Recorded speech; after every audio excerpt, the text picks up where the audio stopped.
we enjoy the fruits of prejudice and bigotry being lifted slowly.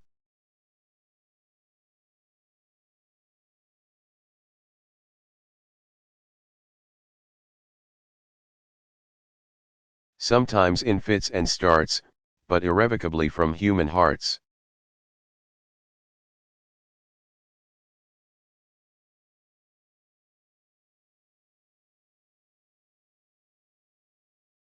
It's that progress that made it possible for me to be here today.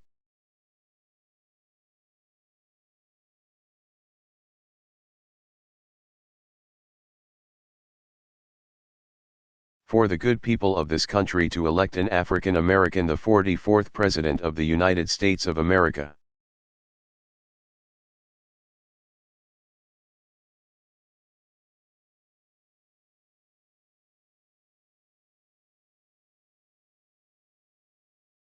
Reverend Wheeler mentioned the inauguration, last year's election.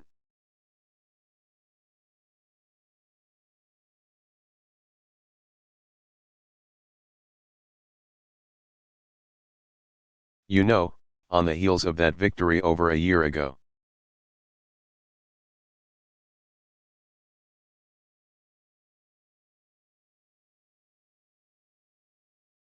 There were some who suggested that somehow we had entered into a post-racial America, all those problems would be solved.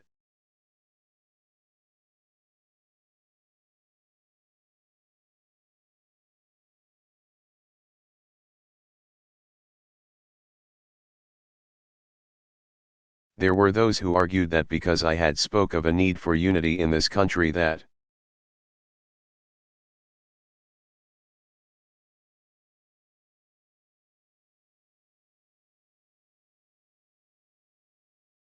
our nation was somehow entering into a period of post-partisanship. That didn't work out so well.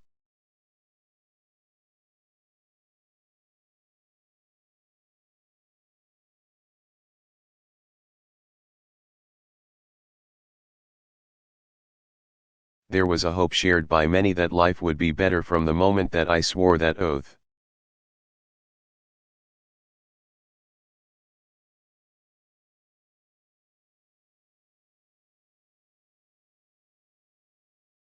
Of course, as we meet here today, 1 year later.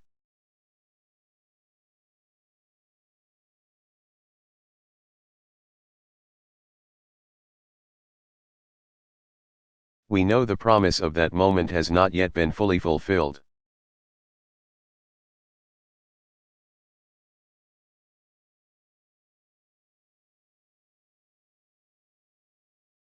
Because of an era of greed and irresponsibility that sowed the seeds of its own demise.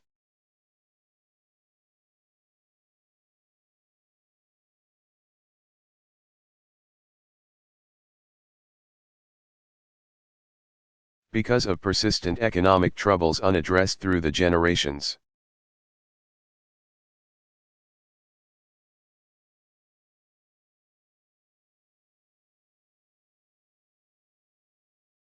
Because of a banking crisis that brought the financial system to the brink of catastrophe.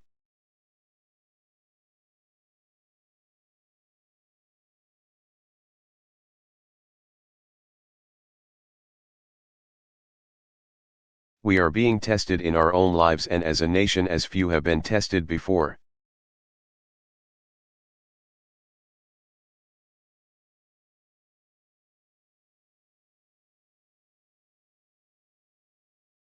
Unemployment is at its highest level in more than a quarter of a century.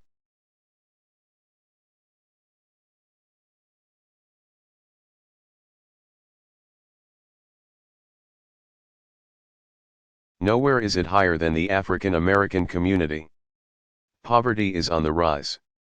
Home ownership is slipping.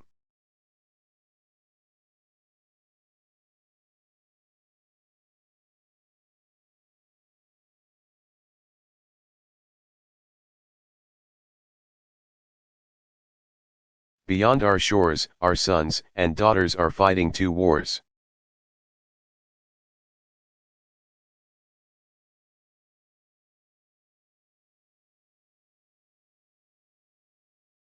Closer to home, Our Haitian brothers and sisters are in desperate need.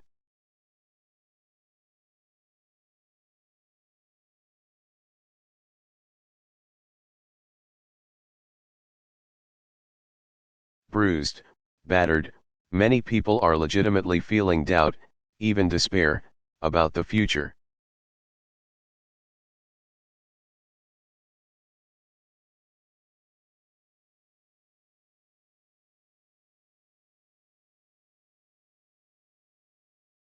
Like those who came to this church on that Thursday in 1956, folks are wondering, where do we go from here?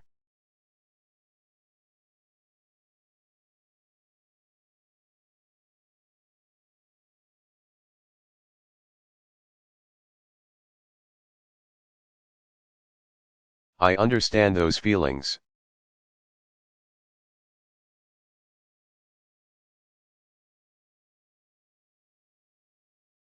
I understand the frustration and sometimes anger that so many folks feel as they struggle to stay afloat.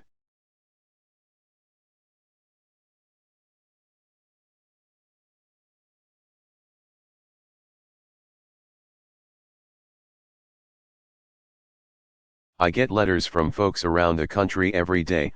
I read 10 a night out of the 40,000 that we receive.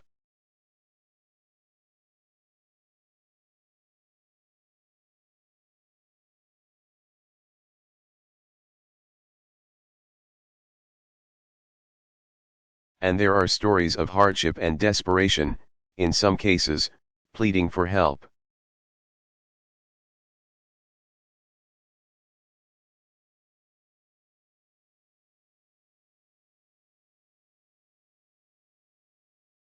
I need a job. I'm about to lose my home. I don't have health care, it's about to cause my family to be bankrupt.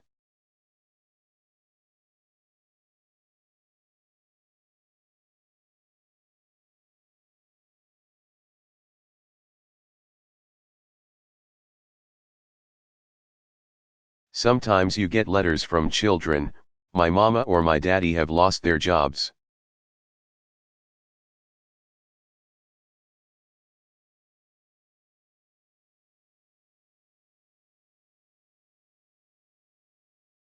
Is there something you can do to help?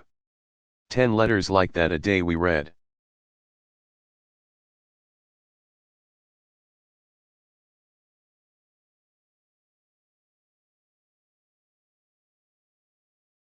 So, yes, we're passing through a hard winter.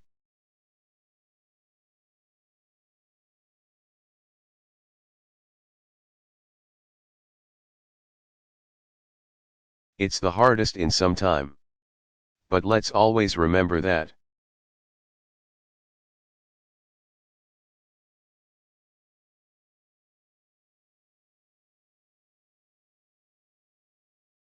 As a people, the American people, we've weathered some hard winters before.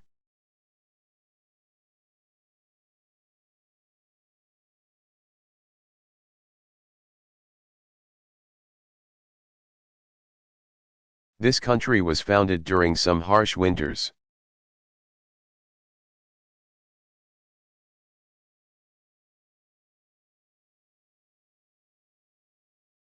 The fishermen, the laborers, the craftsmen who made camp at Valley Forge, they weathered a hard winter.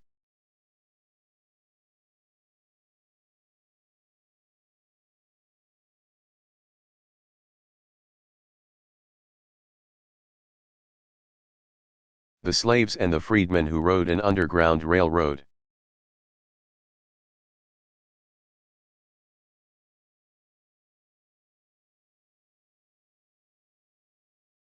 Seeking the light of justice under the cover of night, they weathered a hard winter.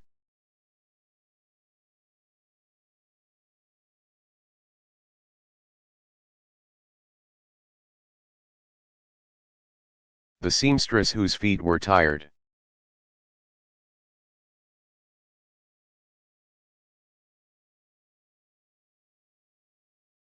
The pastor whose voice echoes through the ages, they weathered some hard winters.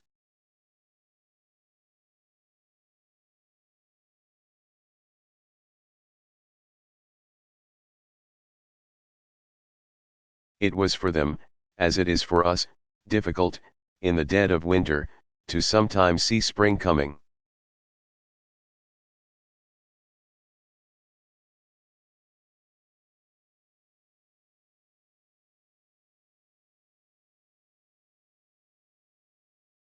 They, too, sometimes felt their hopes deflate.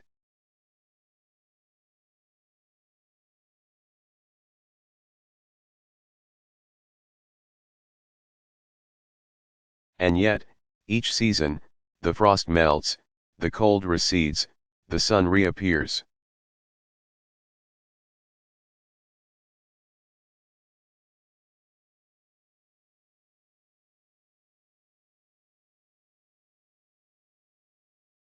So it was for earlier generations, and so it will be for us.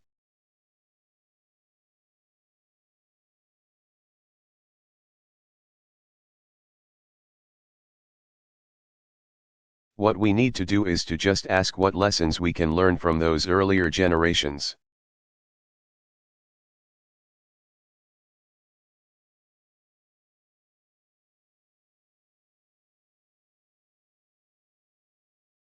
About how they sustained themselves during those hard winters, how they persevered and prevailed.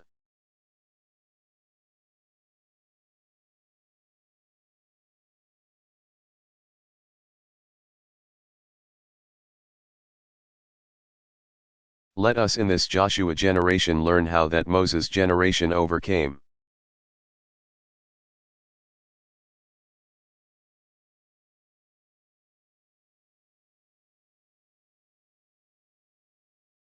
Let me offer a few thoughts on this.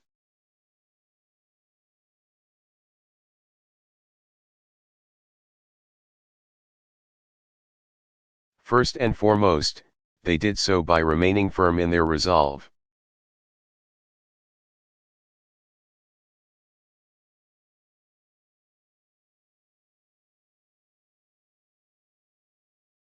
Despite being threatened by sniper fire or planted bombs.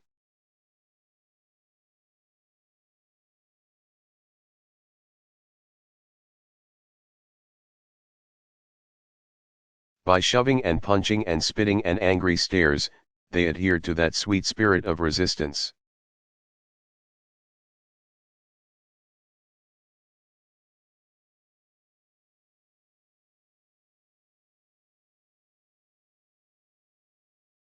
The principles of nonviolence that had accounted for their success.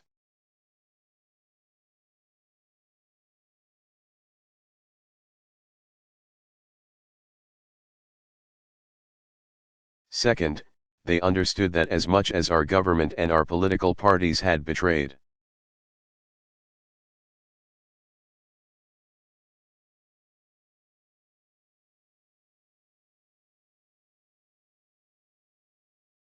them in the past, as much as our nation itself had betrayed its own ideals, government.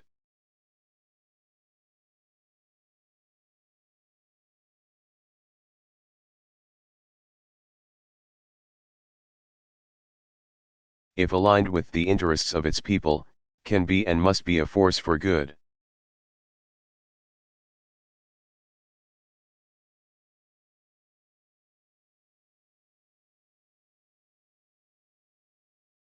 So they stayed on the Justice Department. They went into the courts. They pressured Congress.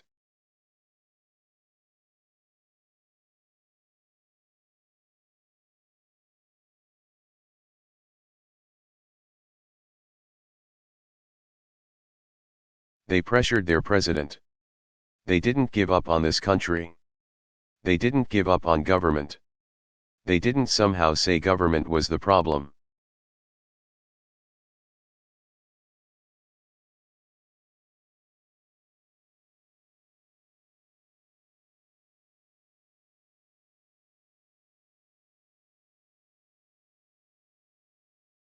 They said, we're going to change government, we're going to make it better.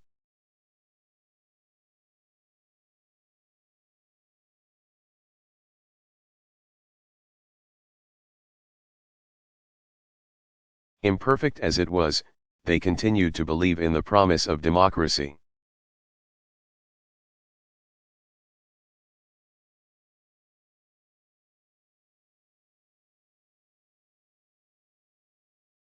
in America's constant ability to remake itself, to perfect this union.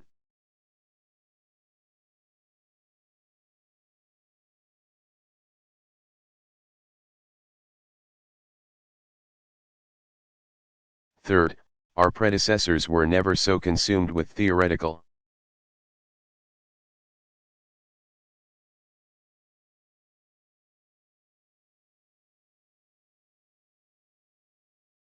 debates that they couldn't see progress when it came.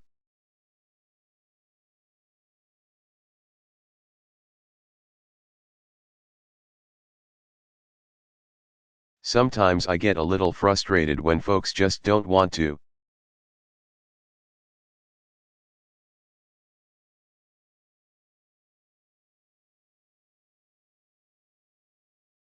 see that even if we don't get everything, we're getting something.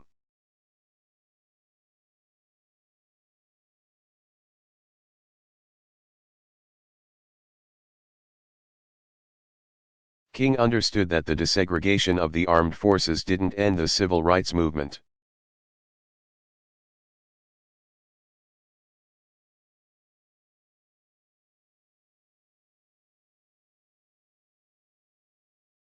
Because black and white soldiers still couldn't sit together at the same lunch counter when they came home.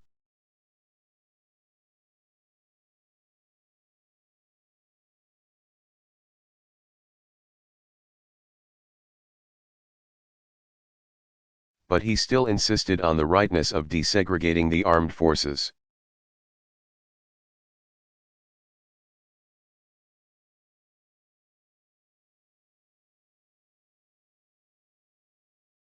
That was a good first step, even as he called for more.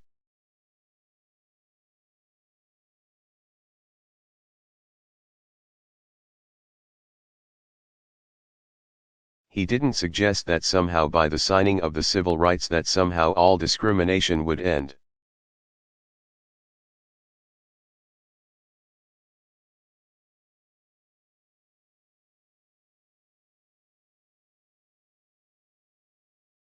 But he also didn't think that we shouldn't sign the Civil Rights Act because it hasn't solved every problem.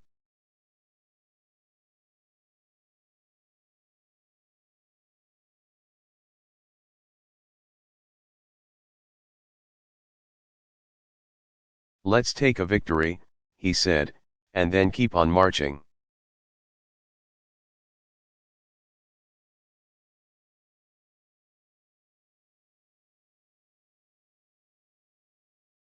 Forward steps, large and small, were recognized for what they were, which was progress.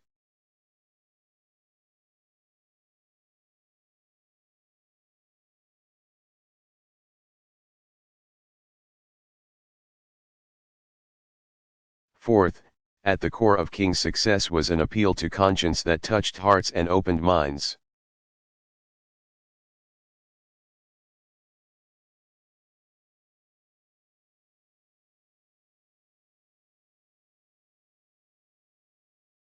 A commitment to universal ideals of freedom, of justice, of equality that spoke to all people, not just some people.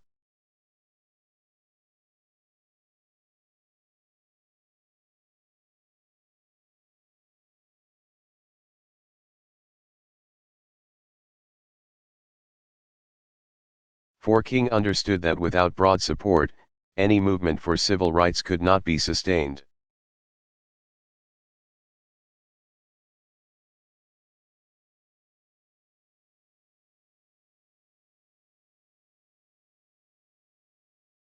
That's why he marched with the white auto worker in Detroit.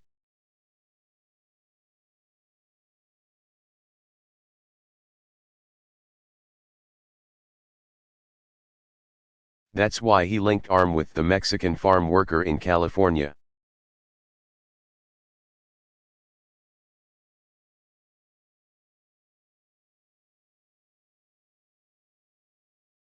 And united people of all colors in the noble quest for freedom.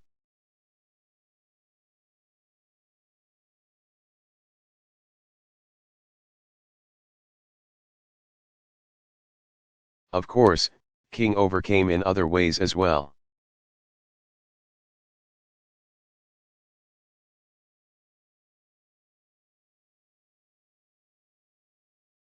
He remains strategically focused on gaining ground, his eyes on the prize, constantly understanding that change would not be easy.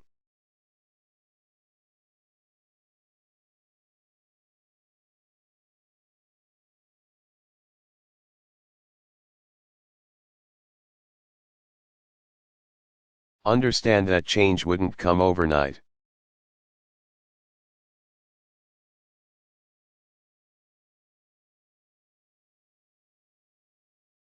Understanding that there would be setbacks and false starts along the way, but understanding, as he said in 1956, that we can walk and never get weary.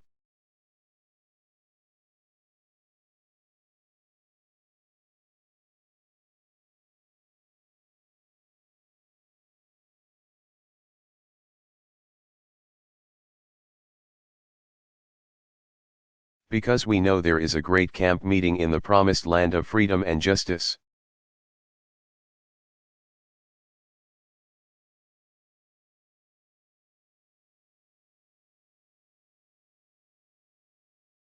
And it's because the Moses generation overcame that the trials we face today.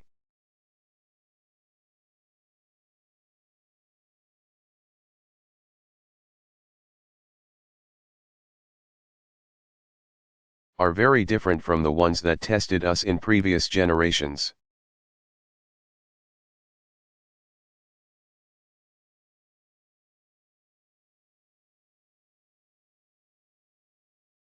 Even after the worst recession in generations, life in America is not even close to being as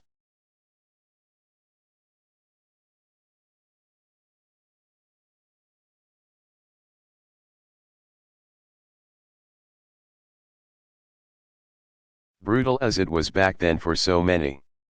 That's the legacy of Dr. King and his movement. That's our inheritance.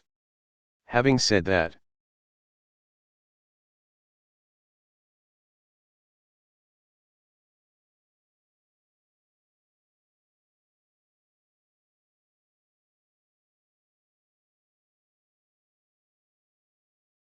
let there be no doubt the challenges of our new age are serious in their own right.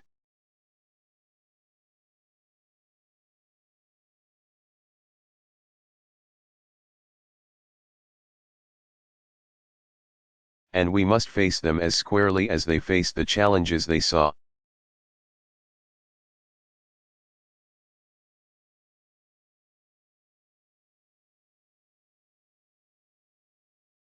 I know it's been a hard road we've traveled this year to rescue the economy, but the economy is growing again.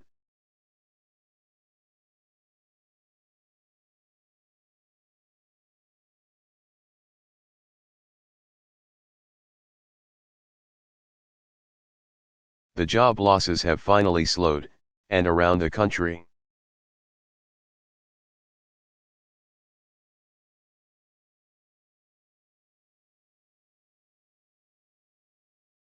there's signs that businesses and families are beginning to rebound. We are making progress.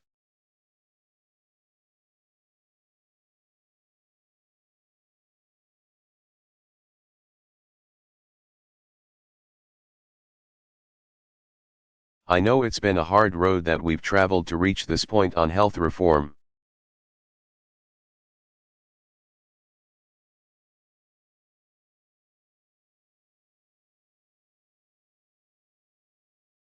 I promise you I know. But under the legislation I will sign into law, insurance companies won't be able to drop you when you get sick.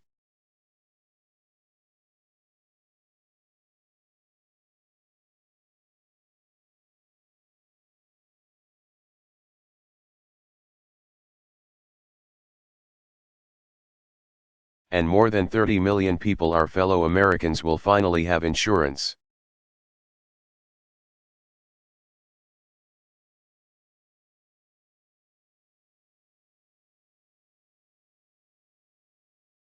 More than 30 million men and women and children, mothers and fathers.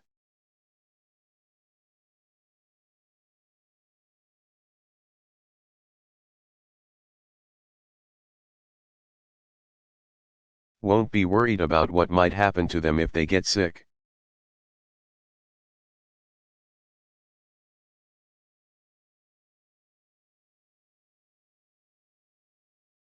This will be a victory not for Democrats.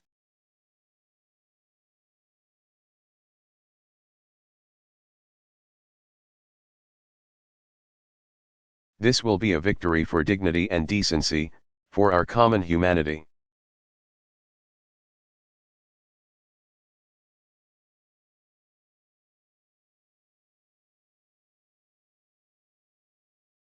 This will be a victory for the United States of America.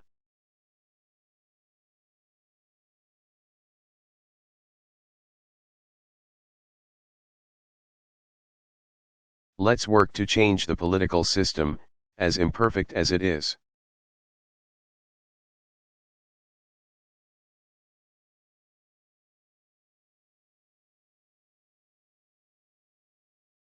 I know people can feel down about the way things are going sometimes here in Washington.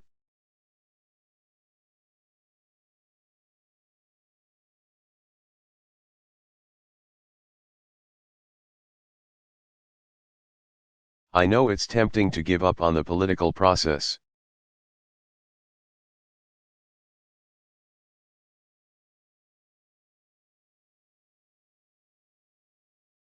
But we put in place tougher rules on lobbying and ethics and transparency, tougher rules than any.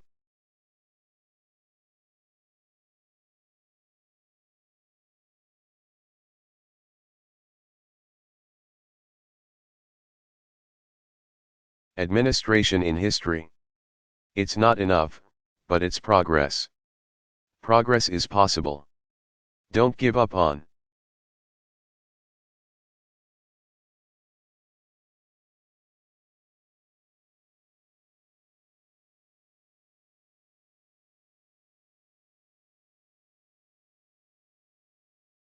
Voting. Don't give up on advocacy. Don't give up on activism. There are too many needs to be met.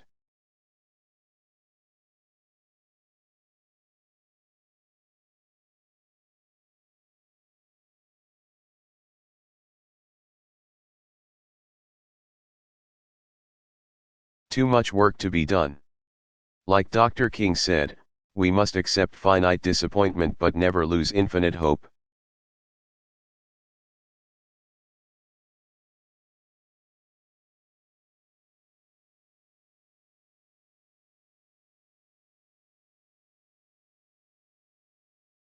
Let us broaden our coalition, building a confederation not of liberals or conservatives.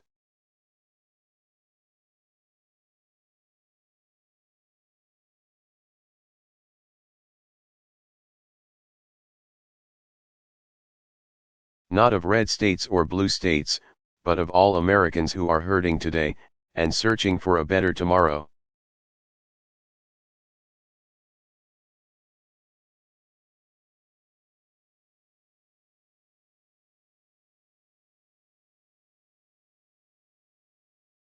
The urgency of the hour demands that we make common cause with all of America's workers, white, black,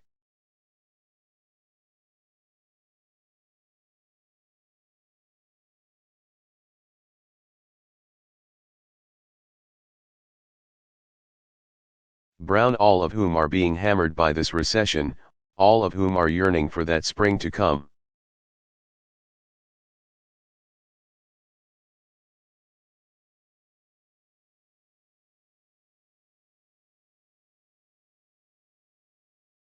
It demands that we reach out to those who've been left out in the cold even when the economy is good.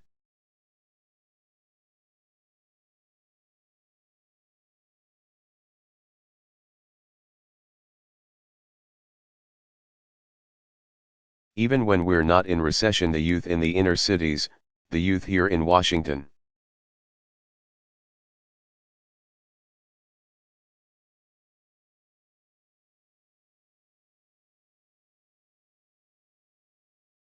DC, people in rural communities who haven't seen prosperity reach them for a very long time.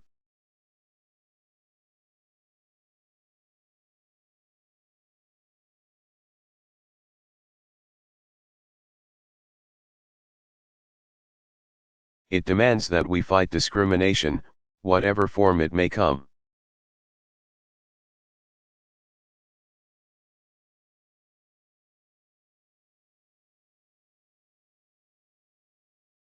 That means we fight discrimination against gays and lesbians.